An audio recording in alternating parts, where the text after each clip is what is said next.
Hi! I feel like it's been so long since I sat down and did a get ready with me video. I'm getting ready to go get my hair cut, and I really just wanted to throw a little bit of makeup on my face so I looked presentable and, you know, feel a little human like going to this appointment today. And I was like, I should sit down and catch up with you. It's been a hot minute.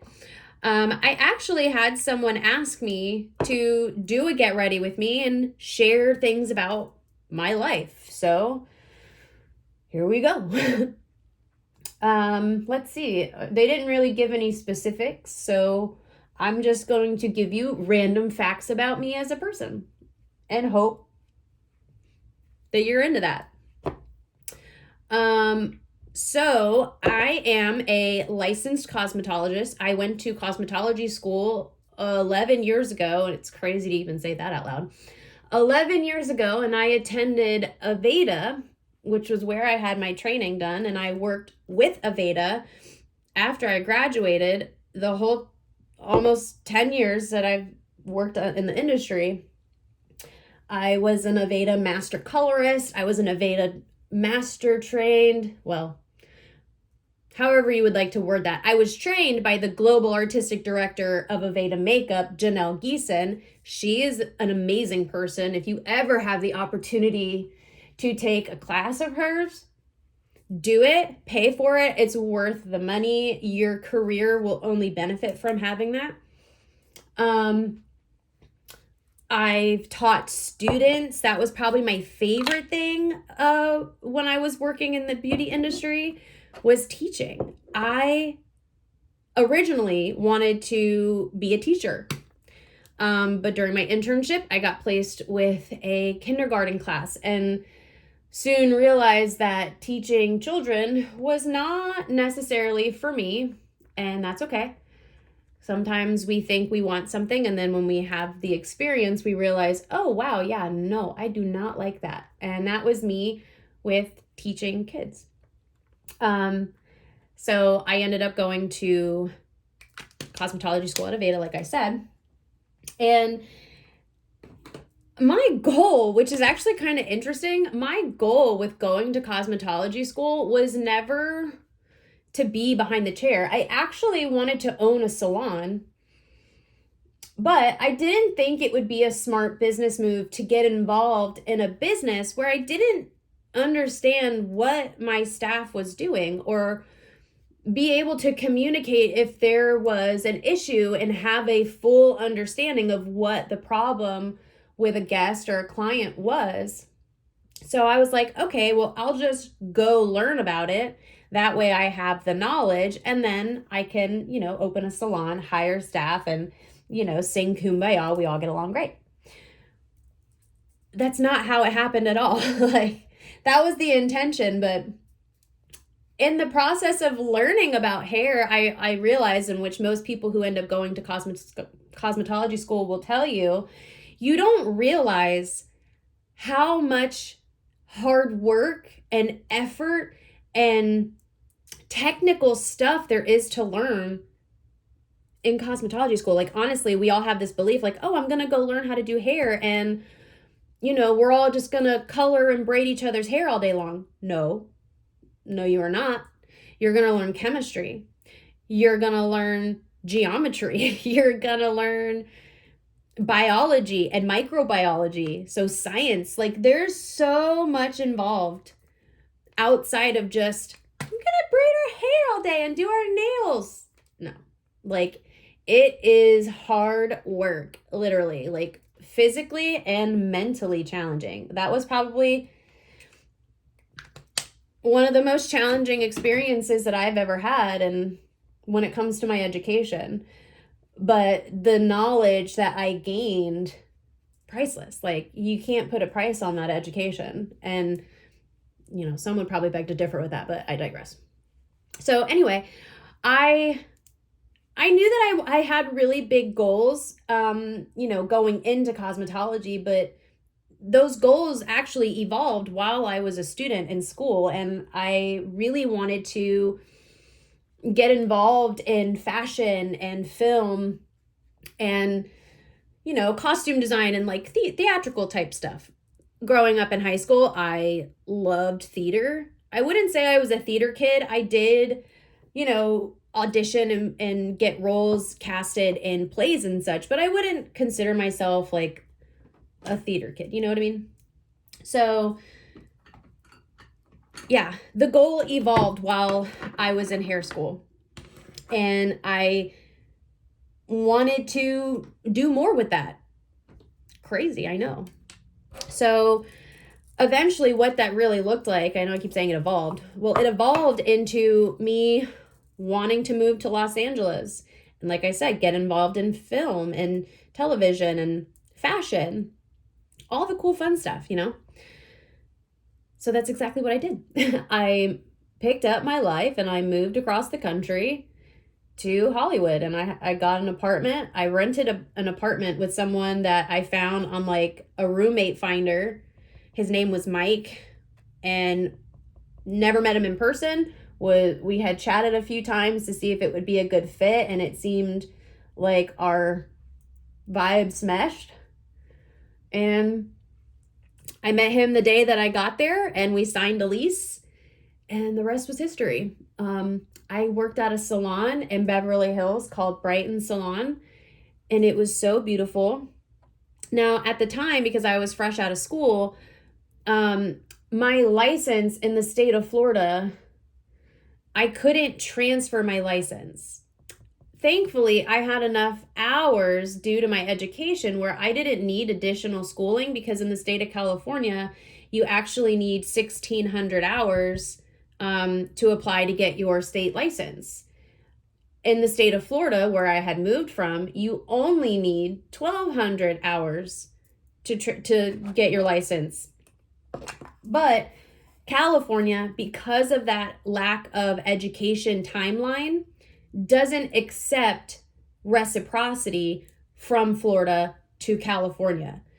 So basically what that means was I had to wait for the state to receive my educational records from the institute that I attended, Aveda, to show them that I actually had the proper education and credentials to just take my state licensing and take the state board and get my license, which took forever. And that's probably the only downside of that whole experience, was how long it took to actually go take the California State Board to get my license. But in the meantime, since I wasn't technically licensed to work in the salon, they created a position for me to really more so focus on PR, customer relations, social media management, and all the things, which is how I found that I actually love social media and showing up and making content and sharing content, but really more so from the behind the camera aspect and not so much in the camera aspect.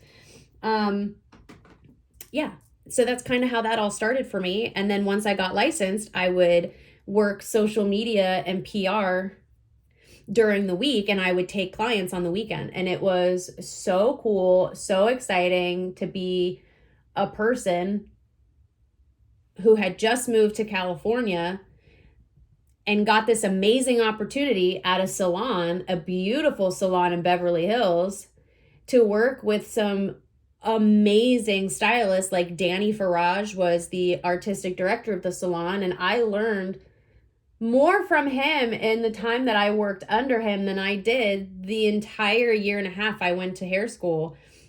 And there really is nothing like getting hands-on experience. Like, you learn more with your hands in hair than you do in time preparation to get your hands in hair. And it's a really interesting experience. But that time that I had there was just,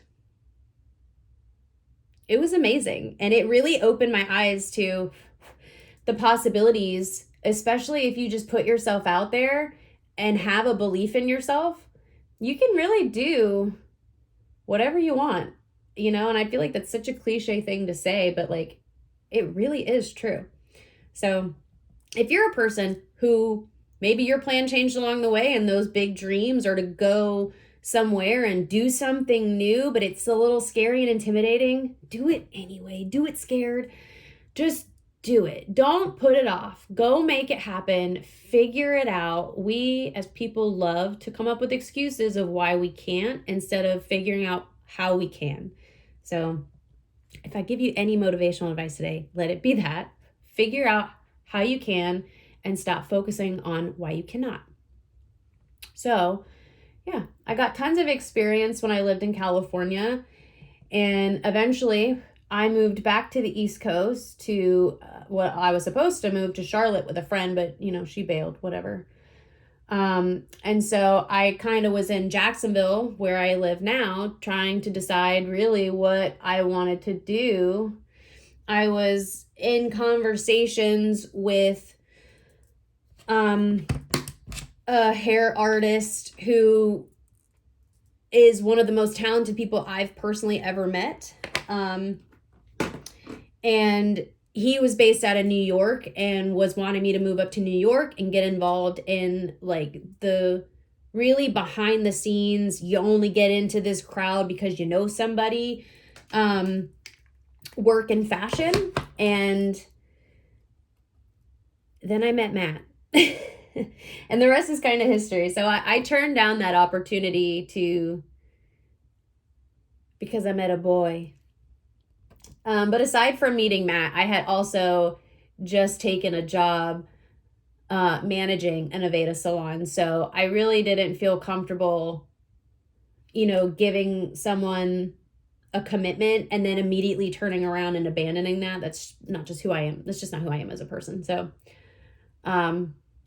I chose to stay, and I got tons of experience managing that salon, which eventually led to me applying to get my job as an educator at the institute where I actually got my education and my certifications. And that was a really full circle moment for me, because when I was in school, I actually remember the director was giving a tour to, I don't remember his position with the company, but he was like higher up in the company. And I remember walking up to them and introducing myself. Very like, looking back, I was like just kind of crazy for doing this, but walking up and introducing myself, saying I was a current student, and one day I'm going to have his job. And I pointed to the director, and David, the director, just kind of looked at me like, okay. And I walked away, and life went on. And anyway, years later, here I am now working as an educator in the same facility under that same person who I walked up to and introduced myself. Yeah. Anyway, that really opened my eyes. That time in my career really opened my eyes to where my true passion lies. And that's spreading knowledge and helping people succeed with their ambitions. I could say educating and teaching, but it was more than that. It was so much deeper than just, I like teaching people how to do hair. No, I taught intro. So I taught all the phases, but intro was the time I spent the most time in that phase. These are people that like decide, I want to go to hair school because I like color, or I like whatever their goal was. I like makeup. To be able to welcome them into a new thing that's scary, you have no idea or expectation at that point of what it's really like going to cosmetology school.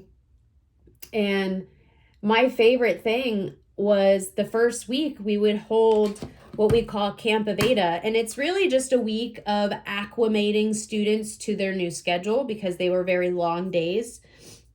And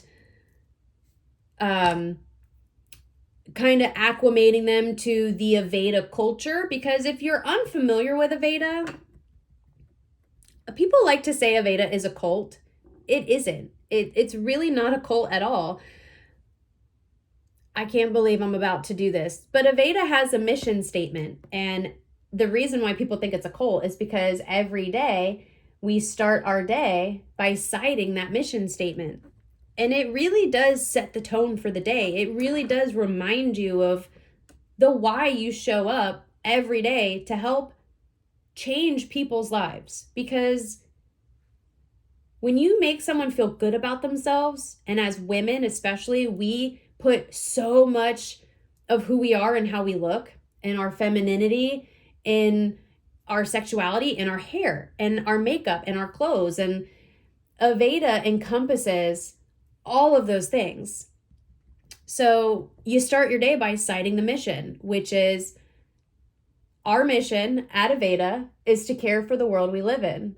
From the products we make to the ways in which we give back to society, at Aveda, we strive to set an example for environmental leadership and responsibility, not just in the world of beauty, but around the world. And those are very powerful words if you really stop and think about it and you don't say it as robotic as I just did, because it's like second nature to me. We care about the world we live in. Not just in the world of beauty, but around the world. Aveda is one of the most well-known companies for ethically sourcing their products. And if an ingredient within their products cannot be ethically sourced, they don't make that product until it can be. That is environmental responsibility. They don't want to cause harm just to make a product. And I love that about Aveda. We should care for the world we live in. It's kind of like you only get one body. We only get one planet as far as we know today. So we should take care of what we have. That way it lasts longer. Because if we don't, then that's the reason why we can't have nice things. Anyway, Camp Aveda, we kind of acclimate them to that culture. And Aveda, aside from being an environmentally responsible company, also is based in Ayurveda, which is an ancient Indian medicinal, spiritual healing. They talk about aligning chakras and using aromatherapies to balance your chakras. And it's amazing, to be completely frank. And I don't want to spend this entire time wooing over Aveda, but that is a huge part of my background. And it's a huge part of the appreciation that I have in my heart for helping people. So, yeah, that's kind of how I got started in all of this, and where I realized that my true passion was helping people help other people and find their passion through loving touch and intentional efforts and just meaningful connections. And my favorite thing is the story of a daymaker by, I believe his name is David Adams.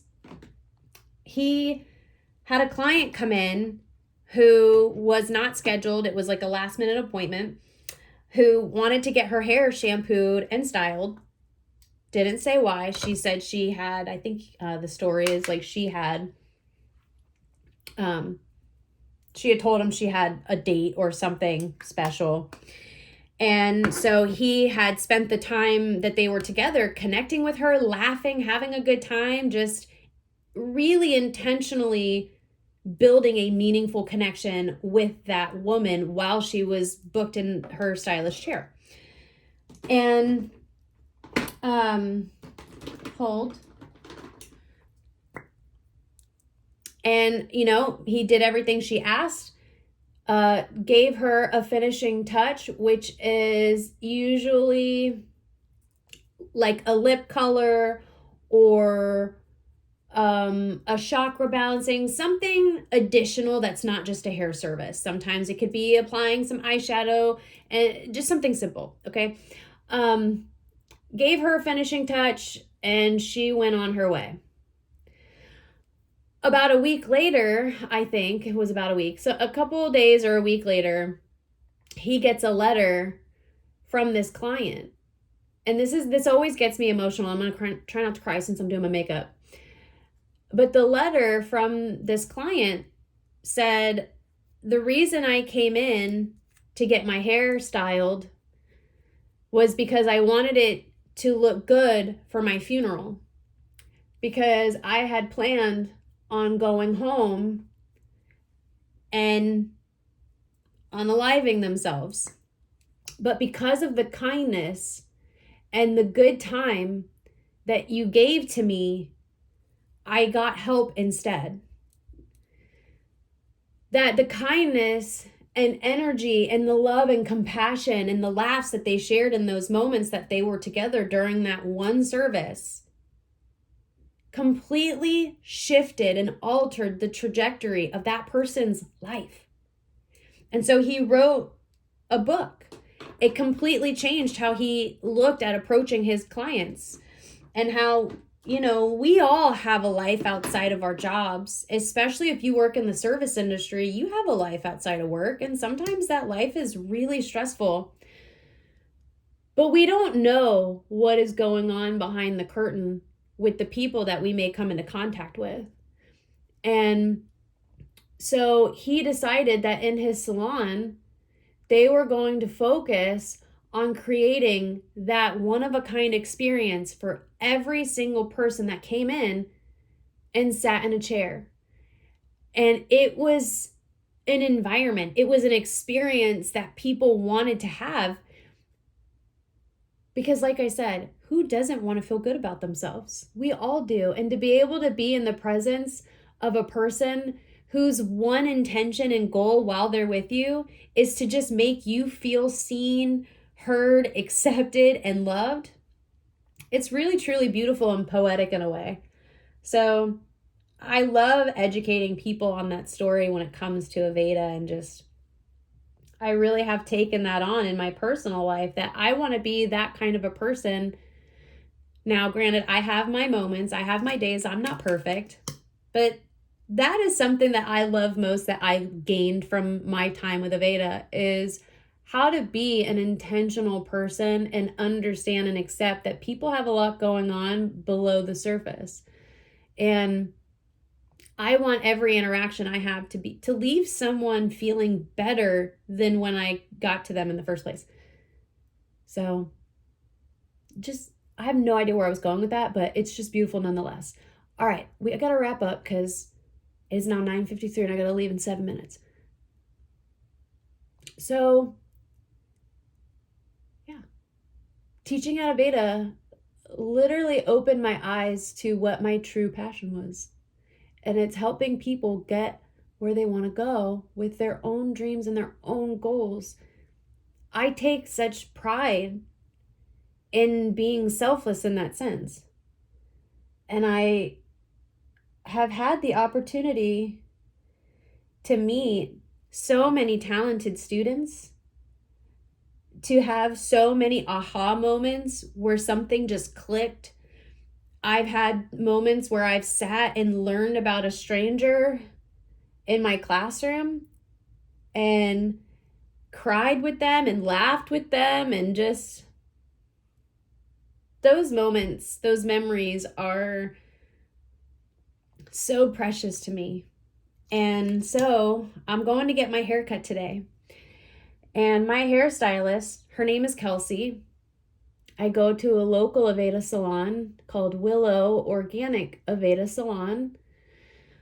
And like I said, my hairstylist, her name is Kelsey. She was one of my students that I taught. And what an experience, and what an amazing full circle thing to sit in the chair of someone whose life I literally helped shape and form to where she is today. And I don't say that as in in a pompous way. I say that in a very humbling way. I'm so honored that I was able to play a role in somebody going after their dream. Maybe you can take that away from this conversation today. What can you do in your life, or in the people that you come into contact with? How can you be of service to their life, to how the trajectory of their life plays out? How can you be a person that can help someone get where they want to go? I feel like we all spend so much time focused on ourselves instead of being someone who wants to help others selflessly. Not because you'll get something out of it. I don't get anything out of Kelsey going after her dreams. I mean, maybe a good haircut, but how can you be someone who shows up and serves others in a selfless way? Think about that as you go into your day, as you live your life. Every person you come into contact, what kindness can you do to help serve that person? It doesn't have to be something crazy. Maybe you just smile at them. You know how far that goes? Maybe you hold the door for somebody coming up behind you. That's not too much to ask. That's not going out of your way. That's just doing something kind because you can. Maybe it's seeing someone looking at you from across the room, and instead of giving them a glare, you just wave at them. Genuinely, not sarcastically either, like I tend to do. Every day is an opportunity to just be kind and loving and lead your life and live your life with a loving heart. So that's really how I got kind of in this position. That's my background. That's how I ended up here. There were many other factors that got me to exactly where I am here and now, but that was one of the biggest stepping stones, was everything I just talked to you about now. I love you, and I hope that you do find it in you to do something kind for somebody. Nothing crazy, something simple. Let someone merge in traffic today. Yeah. I hope you have a really good day. It's Friday. It's the weekend. I hope you have a good weekend. Tell me down in the comments what you got going on in your life. And let's go deal with this hair because it looks crazy. I can't even make this look good if I wanted to. Ooh. Okay. I love ya. Take care. I'll see ya when I see ya.